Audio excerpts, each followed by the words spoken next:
एक छोटे से गांव में रोहित नाम का एक आदमी अपनी पत्नी माया और अपने 2 प्यारे बच्चों, एक बेटा अमन और एक बेटी नेहा के साथ रहता था। रोहित एक मेहनती मजदूर था, लेकिन उसका स्वभाव थोड़ा लालची और ईर्ष्यालु था। वह अक्सर दूसरों की तरक्की देखकर मन ही मन कुढ़ता था और उन्हें नीचा दिखाने के मौके तलाशता रहता था। उसकी पत्नी माया इसके विपरीत बहुत धैर्यवान और दयालु थी। गांव में एक वृद्ध किसान बाबूलाल रहते थे, जो अकेले थे। उनके पास आम का एक बड़ा बाग था, जिसमें बहुत मीठे फल लगते थे। रोहित को हमेशा बाबूलाल के बाग की ईर्ष्या होती थी।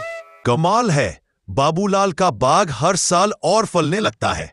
पूरा बाजार उसके आमों से भरा रहता रहे। रहने दो जी, भगवान ने उन्हें दिया है, इसमें जलने की क्या बात है। आप अपनी मेहनत पर ध्यान दीजिए। मैं दिन रात मजदूरी करता हूँ, फिर भी 2 वक्त की रोटी मुश्किल से मिलती है। और वह बूढ़ा बाबूलाल अकेला है, फिर भी इतना बड़ा बाग। ये सब किस्मत का खेल है। यह लालच अच्छा नहीं है। उनकी मेहनत भी तो है।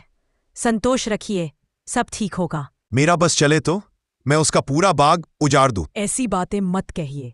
बुरे कर्म का फल हमेशा बुरा ही होता है। रोहित चुपके से बाग में घुसता है। वह जल्दी जल्दी सबसे अच्छे पके हुए आम तोड़कर अपनी बोरी में भरता है। फिर वह एक कुल्हाड़ी से कई टहनियों को बेरहमी से तोड़ देता है। अब देखना अगले साल क्या होगा।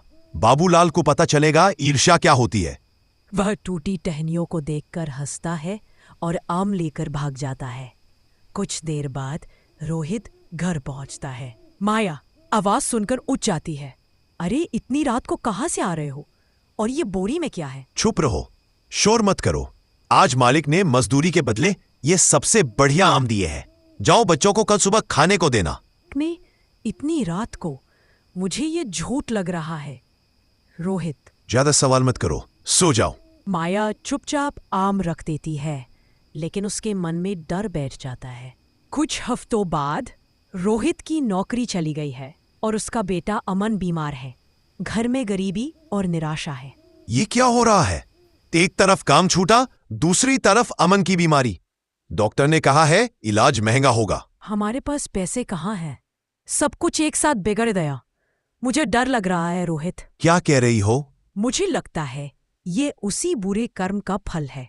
जिस दिन आप वो आम लाए थे, उसी दिन से सब गड़बड़ शुरू हुई है। बकवास मत करो। इसका उन आमों से क्या लेना देना? लेना देना है। घर की शांति खत्म हो गई है। हम छोटी छोटी बातों पर लड़ने लगे हैं। रोहित नजरें चुराते हुए चुप रहता है, फिर अचानक फूट फूट कर रोने लगता है। अगली सुबह रोहित बाबूलाल के दरवाजे पर पहुंचता है। वह पूरी तरह से टूटा हुआ है। बाबूलाल जी, मुझे माफ कर दीजिए। मैं बहुत बड़ा पापी हूं। मैंने ही आपके बाग के आम चुराए थे और टहनियां तोड़ी थीं। मुझे लालच हो गया था।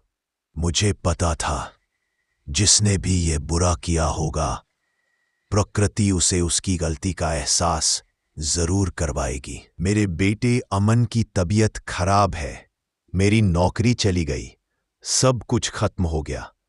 यह मेरे कर्मों का फल है। कर्मों का फल दुख देता है, ये सच है, लेकिन पश्चाताप और सद्कर्म उस फल को बदल सकते हैं। मैं तुम्हें माफ करता हूं, पर अब जाओ और अपने कर्मों को सुधारो। कल से मेरे बाग में आना, बिना पैसे लिए अपनी मेहनत से उसे फिर से हरा भरा करो। शुभ कर्म का बीज बो। रोहित बाबूलाल के पैरों को छूता है और एक नई उम्मीद लेकर घर लौटता है। रोहित रोज बाग में काम करता है। अब बाग फिर से फलने लगा है। रोहित के घर में शांति है और अमन मुस्कुरा रहा है। बेटा रोहित, तुमने बाग को फिर से संभाल दिया। तुम्हारी ईमानदारी देखकर मैं खुश हूं। आज से तुम यही स्थायी तौर पर काम करोगे। तुम्हारी आय भी अच्छी होगी। धन्यवाद बाबूलाल जी, आपने मुझे काम नहीं, जीवन दान दिया है। मैंने सीखा कि लालच से कुछ नहीं मिलता, संतोष और मेहनत से सब मिलता है।